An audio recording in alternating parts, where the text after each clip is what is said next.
નાના બાળકોમાં અને યુવાનોમાં હાર્ટ એટેક આવી રહ્યા છે, એના માટેની કમિટીની નિમણૂક કરવી પડી કે હાર્ટ એટેકનું કારણ શું આપણે ગોતવું પડશે. ત્યારે બહુ દુઃખની બાબત એ છે કે અત્યારે લાખો માતાઓના છેથાના સિંદૂર અને ચાંદલો ભૂંસાઈ રહ્યો છે. લાખો માતાઓ આ બધા રોગોના કારણે વિધવા બની રહી છે. ત્યારે આપણે એને બચાવવા માટે ઘણા બધા પોઈન્ટ છે, પણ અષ્ટાંગ હૃદયનો પહેલી વાર બાપુના સાનિધ્યમાં શ્લોક બોલ્યો તો, બીજી વાર આજે રિપીટ કરું છું. ઋષિ વાઘભટ્ટે નિદાનસ્થાન અધ્યાય 12 પ્રથમ શ્લોક આપ્યો. હજારો દર્દી જોયા, એમને સારા કર્યા, મને આ 5 કારણથી ઉપર કોઈ કારણ સમજાતું નથી. એક કારણ છે, છઠ્ઠું એ એડ કરીશ, પણ 5 રોગાહ સર્વેપી મંદેગ્નો સુતરામ ઉદરાણી તું અજીર્ણે મલિને અન્ને જાયન તે મલ સંચયાત. અહીંયા જેટલા લોકો બેઠા એને શરીરમાં ભાવથી ઉપર જઈને પરમાત્માની ભક્તિ માટે, શરીરને સારું રાખવા માટે ચિત્તમાં આવ્યા વાત લેવાની છે. ત્યારે પહેલું દરેકે પેરામીટર કરવાનું છે. શું કરવાનું છે? પોતાની પાચન શક્તિને પાવરફુલ રાખવાની છે. રોગાહ સર્વેપી મંદેગ્નો, એની નિશાની એ છે કે સવારમાં જાગીને 2 જ મિનિટમાં ઝાડો સાફ આવવો જોઈએ. જો 2 મિનિટમાં ઝાડો સાફ નથી આવતો તો એલર્ટ બની જાઓ, ભવિષ્યમાં મોટી બીમારી આવશે. બીજી વસ્તુ, સુતરામ ઉદરાણી તું, માથું ઠંડુ રહેવું જોઈએ, પગ ગરમ રહેવો જોઈએ, છાતી બહાર પેટ નું આવવું જોઈએ. પહેલી વાર જયારે બાપુની સમક્ષ આ વાત કરી, બાપુએ તરત જ ધોળાવીરા કથામાં વાત યાદ કરી હતી અને વાસણભાઈને હાસ્યમાં કીધું હતું કે માથું ઠંડુ રહેવું જોઈએ, પગ ગરમ રહેવા જોઈએ, છાતી બહાર પેટ ન આવવું જોઈએ, મગજ શાંત, પગ પરિશ્રમશીલ અને અહીંથી સીધું રહેવું જોઈએ. જેટલા લોકો બેઠા એને ટેસ્ટ કરવાનો છે, ચટ્ટાર બેસી જાઓ, બધા આપણે ટેસ્ટિંગ કરી લઈએ. ચાલો, મારું આ છાતીનું હાડકું છે, અહીંથી આમ કરું છું, જો આ 4 આંગળ અંદર છે. ચાલો બધા ટેસ્ટ કરો, જેટલાને બહાર હોય બધા હાથ ઊંચો કરો. ઓકે, ચાલો નીચે. હવે તમે બધા આજે મગજમાં એક ગાંઠ બાંધી ગયો, તમે બીમાર છો, તમે બીમાર છો, તમે બીમાર છો. હવે તમારે પેટ અંદર લેવાનું છે. એના માટે શું કરવાનું નેક્સ્ટમાં આવશે. ત્રીજો રિપોર્ટ, અજીર્ણ એટલે એસિડિટી, ગેસ અને કબજિયાત. વાવાઝોડું આવે પણ ઝાડું આખું હલી જાય, ક્યાંય રિપોર્ટમાં વાયુ ન આવે.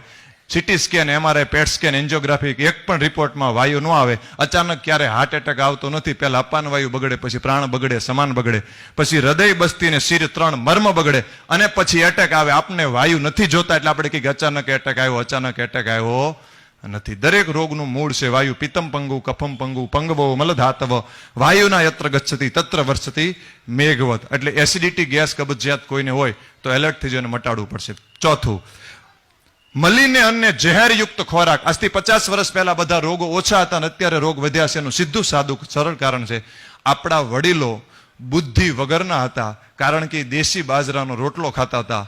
દેશી બાજરો એ 4 મહિને પાકતો હતો, એટલે એ લોકો 100 વર્ષે પાકતા હતા, એટલે વૃદ્ધ થતા હતા. આપણે બધા હોશિયાર થઈ ગયા, આપણે બધા હાઇબ્રિડ બાજરો હાઇબ્રિડ ખાવા માંડ્યા, એટલે એ 2.5-3 મહિને પાકે, એટલે આપણે 50 વર્ષમાં પાકવા માંડ્યા. ફરીવાર આપણે આપણું આયુષ્ય વધારવું હશે તો પ્રાકૃતિક દેશી ભોજન તરફ જવું જોઈએ. બાજરો દેશી, ઘઉં દેશી, ગાય દેશી, દૂધ દેશી, દવા દેશી, જેટલું થાય એટલું દેશીનો પ્રયાસ કરવો પડશે. છેલ્લું છે મલ સંચય, ઝાડો, પેશાબ, પરસેવો અને માતાઓ બહેનોમાં માસિક ધર્મના માધ્યમથી શરીરનો કચરો બહાર નીકળવો જરૂરી છે. જો આપણે કચરો આ સમયાંતરે બહાર નથી કાઢતા તો આપણે બીમાર પડીએ છીએ. આ 4 કારણ. અને 5મું કારણ જે સ્તુતિ કરી, રાગાદિ રોગાન સતતાન અનુસક્તાન અશેષકાય પ્રસુતાન અશેષાન ઉત્સુક્ય આસક્તિ મોહા અરતિ દાન જગાનમ યો પૂર્વ વેદ્યાય નમોસ્તુ તસ્ય. આપ દરેક રોગનો નાશ કરનાર આ માનસિક રજો અને તમોગુણ જે છે એ રોગનું મુખ્ય કારણ છે. અને એના વેદ અહીંયા બેઠા છે, એમના ચરણોમાં ફરીવાર વંદન કરું છું. આ દવા અમારી પાસે નથી હોતી, એ દવા અહીંયા છે. એટલે આજે મને કથામાં બાપુની કથા ઘણીવાર જોઈતી, પણ આજે પહેલી વાર એ ઉર્જાનો અનુભવ કર્યો ત્યારે મને લાગ્યું કે મારે ઘણી કથામાં મોડું થઈ ગયું, પણ એક વેદના જવાબદારી કારણે આવી નથી શક્યું. પણ આજે બહુ મોટી ટ્રીટમેન્ટ થઈ રહી છે, બહુ મોટી ટ્રીટમેન્ટ, એવું મને આજે કથામાં ફિલિંગ થયું. અદભુત મોટી ટ્રીટમેન્ટ સમાજ. નકર કેટલાય લોકો હાર્ટ એટેક, બીપી, ડાયાબિટીસથી મૃત્યુ પામે. ત્યારે આ 5 કારણ છે. હવે એનું સોલ્યુશન શું કરવું એના બહુ સ્પષ્ટ સરળતાથી જવાબ આપું છું. આ સીધું જ આચરણમાં મૂકી દેજો તમે, એટલે એનું સોલ્યુશન થઈ જશે. સૌથી પહેલું, પાણીને ખાવું અને ભોજનને પીવું. પાણીને ખાવું, ભોજનને પીવું. આજથી જેટલા લોકો બેઠા ધર્મના કામમાં ઢીલને આજ હાંસતી તે જમવા બેસો ત્યારે ભગવાનને યાદ કરી એક મંત્ર બોલવાનો. જીભને કહેવાનું બેન 32 વાર, દાંતને કહેવાનું ભાઈ 32 વાર, ચાવવાનું છે. 1 મહિનો 2 મહિનો સદે યાદ કરશો એટલે આ ટેવ પડી જશે. આ ટેવ પડશે એટલે આમાં જેનું જેનું પેટ બહાર છે કાલે વજન કાંટો કરી લેજો. 1 મહિનાનો ઓછામાં ઓછો 1.5 થી 2.5 કિલો વજન તમારો ઘટેલો હશે એક જ ટેવથી.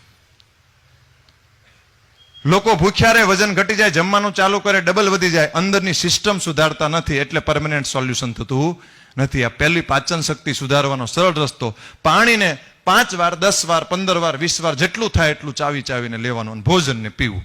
પાણીને ખાવું, ભોજનને પીવું, 32 વાર હલાવવાનું. મનુષ્યના લાળમાં અમૃત તત્વ છે પણ સમુદ્ર મંથન કરતા નથી એટલે અમૃતની પ્રાપ્તિ આપને થતી નથી. પછીનો ઈલાજ, એન્જિનમાં ઓઇલ સારું હોય તો એન્જિનના સ્પેર પાર્ટ સારા રહે, એન્જિનની એવરેજ સારી રહે, એન્જિન ધુવાડા ન કાઢે. હાર્ટ એટેક આવો અને પેરાલિસિસ થવું એ એન્જિન ધુવાડા, અને કેન્સર થવું એટલે એન્જિનમાં પંચર પડી ગયું. હાંધા ઘસાઈ જવા એ એન્જિન ચોંટી ગયું, એના સ્પેર પાર્ટ ઘસાઈ ગયા. અને એવરેજ ઘટવી એટલે આયુષ્ય ઘટવી. આયુર્વેદની દ્રષ્ટિએ વઘારમાં મોણમાં ઉત્તમ હોય તો દેશી ગાઉ માતાનું વલોણાનું ઘી છે, એ ન હોય તો કાળા તલ, એ ન હોય તો પૂર્બિયા તલ ને છેલ્લી બાકી તલનું તેલ. કાંઈ ન હોય તો છેલ્લી બાકી આયુર્વેદમાં નથી પણ દેશી ઘાણીનું સિંગ તેલ. કેમ? કારણ કે અત્યારે આપણે રિફાઇન્ડ અને ડબલ રિફાઇન્ડ તેલ ખાઈ રહ્યા છે, એના કારણે એના ફેટી એસિડ અને પ્રોટીન્સ બધા ખેંચાઈ જાય એટલે આખી જાન તૈયાર થાય. પણ વરાજા ન હોય તો વરાજા વગરનું જાન જેવા તેલ ખાઈ છે એટલે આપણા સ્પેર પાર્ટ ઘસાઈ ગયા. આપણે તેલ બદલાવતા નથી, આપણે સાંધો બદલાવા જાય છે. મારી પાસે કોઈ પણ દર્દી ઘસારો આવે ને એટલે પહેલા હું કહું કે તલના તેલની વ્યવસ્થા હોય તો જ મારી પાસે દવા લેજો. અને એ લે એટલે 50 થી 60% તો એમનામ સારું થઈ જાય. તેલ બદલાવ આપ સૌને મારી પ્રાર્થના છે. અત્યારે જે હાર્ટ એટેક ને પેરાલિસિસના રોગ વધ્યા છે, તમારામાંથી જેનું કોલેસ્ટ્રોલ વધારે હોય, ખાલી તમે સાયન્ટિફિક ડેટા માંગતા તો ડેટાના સ્વરૂપમાં આપું. તમે કાલે લિપિડ પ્રોફાઇલ ટેસ્ટ કરી નાખો, ખાલી દેશી ઘાણીનું તલનું તેલ ને ગાયનું શુદ્ધ ઘી ચાલુ કરો, 6 મહિનામાં 90% લિપિડ પ્રોફાઇલ નોર્મલ હશે. આ તાકાત છે આપણા ઋષિઓના વિજ્ઞાની. તસ્માત ભિષક આહારો મહાભેષ જે મુચ્યતે, તેલ, રિફાઇન્ડ તેલ નહીં. પછીનું કારણ છે અનાજ. અનાજમાં નાનો અમથો ચેન્જીસ કરવાની જરૂર છે.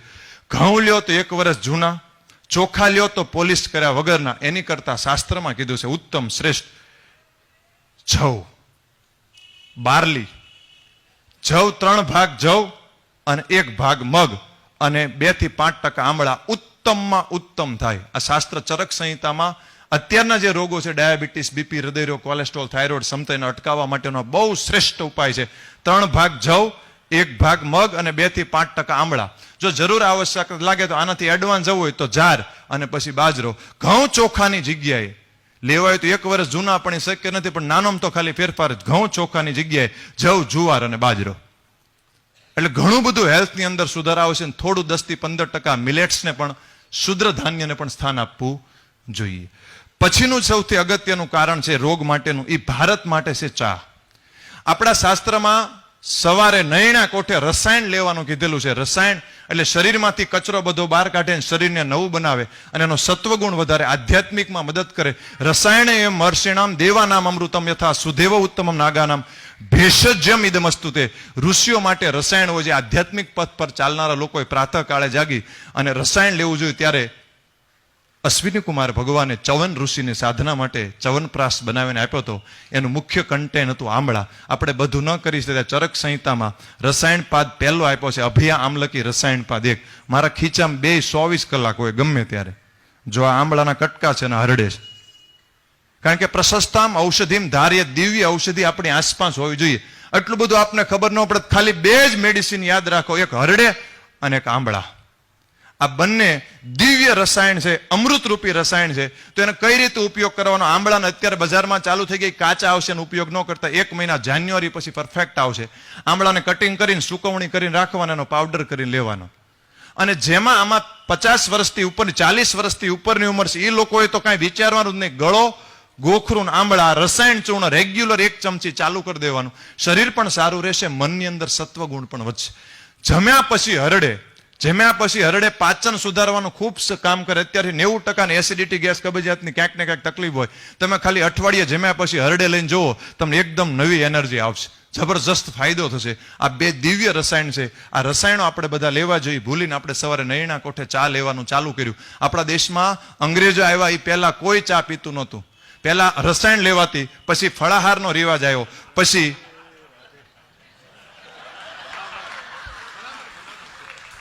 કેમ બધા દાંત કાઢ્યા?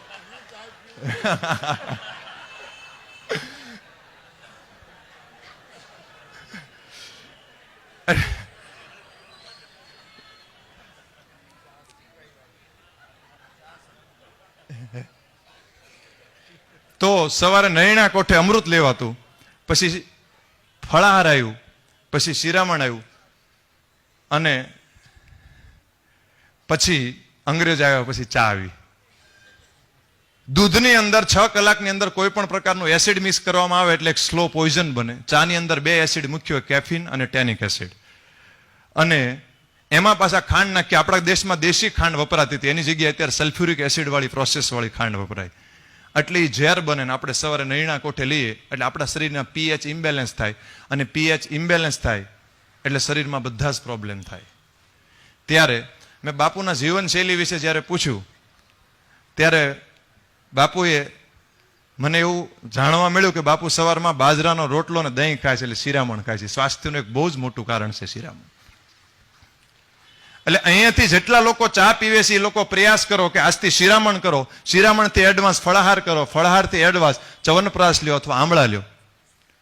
અને એમ શક્ય ન હોય તો એક સરસ મજાનો ઈલાજ બતાવું છું. તમે કહો સાહેબ ચા બંધ કર્યું તો મહેમાનને શું કરશું? એનો બહુ સરસ ઈલાજ છે મેથીની કોફી. એકદમ સસ્તી, એકદમ સારી, ટેસ્ટી અને હેલ્ધી અને ભારતીય પીણું.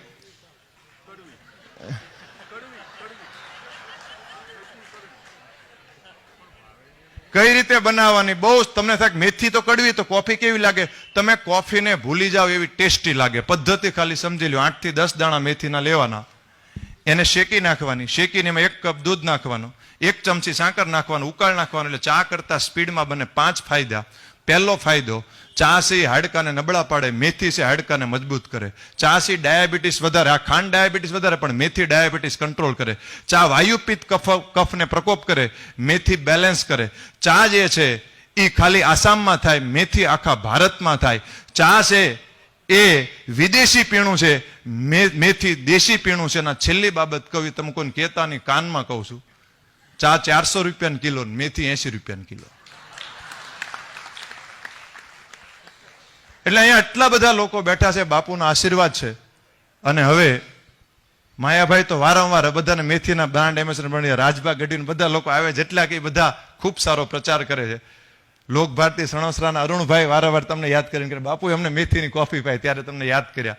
ત્યારે આપ સૌને મારી પ્રાર્થના છે કે પ્રયાસ કરજો, જેટલું થાય એટલું ચા છોડી અને મેથીની કોફી થાય. હવે આટલા બતાવ્યા પછી મુખ્ય ઈલાજ મેં તમને બતાવ્યો કે પાણીને ખાવું, ભોજનને પીવું, દહીં દૂધની જવ જુવાર અને બાજરાને ભાર દેવો, ઘઉં ચોખા ન લેવું, ચાની જગ્યાએ મેથીની કોફી લેવું, આંબળા અને હરડેનો ઉપયોગ કરવો. 2 ઔષધિ બતાવું છું, કારણ કે ઔષધિ વૈદ્યને પૂછ્યા વગર, પ્રકૃતિ જાણ્યા વગર બધા માટે અલગ અલગ થાય. પણ આ તો બધા લઈ શકે, દરેક લોકો ચાલુ કરવાનો અનુભવ અવશ્ય થશે, શાસ્ત્ર પ્રમાણિત છે. પહેલી ઔષધિ છે ત્રિફળા, અને બીજી ઔષધિ છે રસાયણ. ત્રિફળા અને રસાયણ. રસાયણ ખાલી પેટે, એના ઘણી બધી વિધિ છે, પણ એક વિધિ, અને ત્રિફળા જમ્યા પછી. રસાયણમાં 3 ઔષધિ છે. એક છે ગળો, બીજી છે ગોખરું, અને ત્રીજી છે આંબળા. જેની 40 વર્ષની ઉંમર થઈ ગઈ એ લોકો તો અવશ્ય કાલથી રસાયણ ચાલુ કરજો. અને હરડે, બેહડા અને આંબળા આ શાસ્ત્રમાં દિવ્ય રસાયણ આપેલા છે. હરિતકે આમલકી પંચરસામ અલવણામ શિવામ દોષ્યાનો લોમની લધ્વી વિદ્યા દીપનીમ પાચનીમ આયુષકમ પૌષ્ટિકીમ ધન્યામ વયસ્થાપનીમ પરામ બુદ્ધિ ઇન્દ્રિયમ બલપ્રદામ સર્વ રોગ પ્રશમનીમ ચ.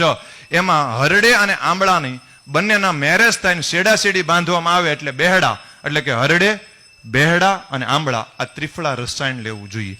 છેલ્લી બાબત કહું છું, ઘણી બધી બાબત છે, તમને ગમશે, પણ 5 મિનિટમાં મારે જેટલું થાય એટલું મારાથી પૂર્ણ કરવાનું હતું. એટલે છેલ્લી બાબત આપ સૌને અવશ્ય હું કહું છું, આ મારો અનુભવ છે. આવનારા સમયમાં કદાચ સાયન્સ આની દિશામાં રિસર્ચ કરશે, મહેનત કરશે. બાપુને વિનય કર્યો કે બાપુ આપ જેવા મહાપુરુષ, સિદ્ધ પુરુષ અમારી નજીક હોય, તલગાજડા અને તળાજા એટલે હાવ નજીક ગણાય એમ, ત્યાંથી તમે નીકળતા હોય તો મારો એક સ્વાર્થ છે કે ત્યાં તમારા પગલા પડી જાય તો આ શરીરને, આત્મામાં અને મનમાં, સૂક્ષ્મ શરીરમાં, સમગ્ર ચેતનામાં હજારો દિવ્ય આત્માઓ સમાહિત છે. તો મારો સ્વાર્થ એ છે કાંઈ જેટલા દર્દી આવે ને એનું રિઝલ્ટ વધી જાય. બાપુએ આ વિનયને સ્વીકાર્યો. અષ્ટાંગ આયુર્વેદ ધામ તળાજામ આવ્યા. બાપુ પછીનો અનુભવ, ચરક સંહિતાનો રેફરન્સ મને યાદ આવ્યો. એમાં લખ્યું છે જપ હોમ પ્રદાનેન કથા શ્રવણેન ચ સાધુ નામ દર્શનેન શીઘ્રાત જ્વરાદિ વિમુચ્યતે.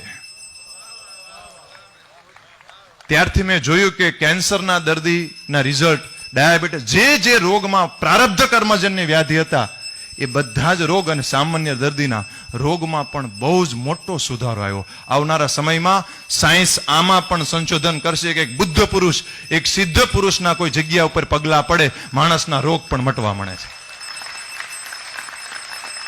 કાલે આવ્યો ત્યારે બાપુ વારંવાર વાત કરે કે તમે વાત કરો, ગમે ત્યારે કહીએ ત્યારે, પણ કાલે મેં બાપુને વિનય કર્યો કે, અને બાપુ કે અવશ્ય સાહેબ તમે કાલ આવજો અને બધાને વાત કરજો. આમાંય મારો એક સ્વાર્થ હતો.